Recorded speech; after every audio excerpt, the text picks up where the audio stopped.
So today we're working on building this log cabin building, and we have this roof overhang piece that is extending out, and we want to create this log beam. And I think ultimately the best way to describe this is, it's a traditional square beam with a different profile. So how do we create that?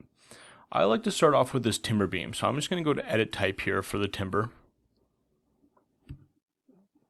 And just to start, we're going to click File, Save As. And I'm just going to save this. We're going to call this timber beam dash round.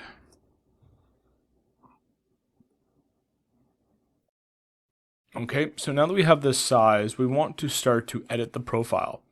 And before I do that, I just want to take a look at how this is being built. So the thing about beams, we actually have this constraint called member left and member right. And so essentially the beam can be a fixed length, but then we can have this finite control with arrows within the Revit project. And it's just, I guess the best way I like to describe that is when you're placing a beam, you'll place it with the full length of that beam.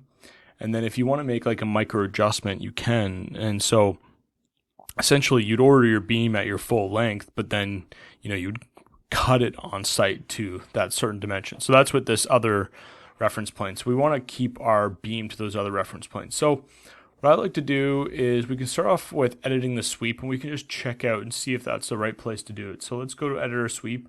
Let's go to our left, and we have this profile here. So we have this square profile. We're going to click and edit that. And right now it's using this rectangular wood beam profile. We're going to do by sketch. We're going to click edit profile, and we want to create a circle. So I'm just going to grab this circular tool up here, right here, and we're going to place a circle. And it doesn't really matter where we place a circle. And you can see we have dimensions here. We're going to use those dimensions, but to use them, let me repeat that. We're going to use those parameters, but we're not going to use the dimensions. So with this profile, we want to constrain the diameter. So we're going to select diameter, and we're going to click this circle, and we're going to get this dimension here.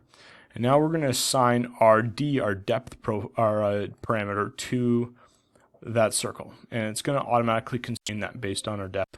We're going to click our check mark, and let's click our check mark again. And it's going to find out that our X pattern doesn't really work. So let's remove those constraints. Let's delete those elements. And I'm going to change this parameter to be our depth profile. So we basically have a uniform profile in both directions. So let's go up here to our family types. And I'm just going to go in here and delete our B profile, our B parameter, because we don't really need that because we're using just that one parameter. Click OK. And in this case, we could also bring that X back in. So let's go back to let's go up to our annotate. Let's go to symbolic line. And we're going to place an X here, like so. And I'm just going to grab this, and I'm going to mirror this to the other side, like so. Just make sure that dot's on that line, dots on that line. So now we have our X profile. So let's load this back into project and close. We're going to save changes, yes. And now we have our round column. Doesn't really matter where we have it. So let's go back to our 3D view we had before. So now we can select this. We can go to our timber round column. And these parameters are not really valid anymore. So let's go back into edit family here, and let's delete a few parameters. So let's go up here to this. I like to do this in here, just makes things simpler. So we have this 12-inch, And we have here, we have a 10 inch, 10 inch. And then here we have an 8 inch. And we have any other ones? I mean, the 22, we probably don't need that. All right, let's delete the rest of them. So we have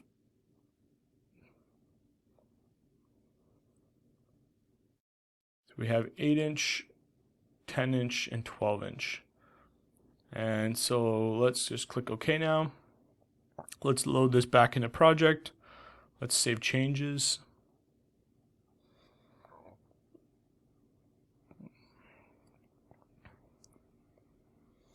And now we can adjust this. So you can see some of our parameters are still there. So I'm just going to go back down to our family section here at the bottom and find our structural framing, our timber round, and we should be able to delete some of these other parameters that we don't want. So I'm just going to select some, delete. Oh, yeah, we'll delete that one. Actually, hold on, let me just switch this to be a 10 inch, and now we can delete these remaining ones. And we'll bring this back. So now we have this here, and in the next video I'm going to kind of show you how to build a timber truss out of this. So stick around for that.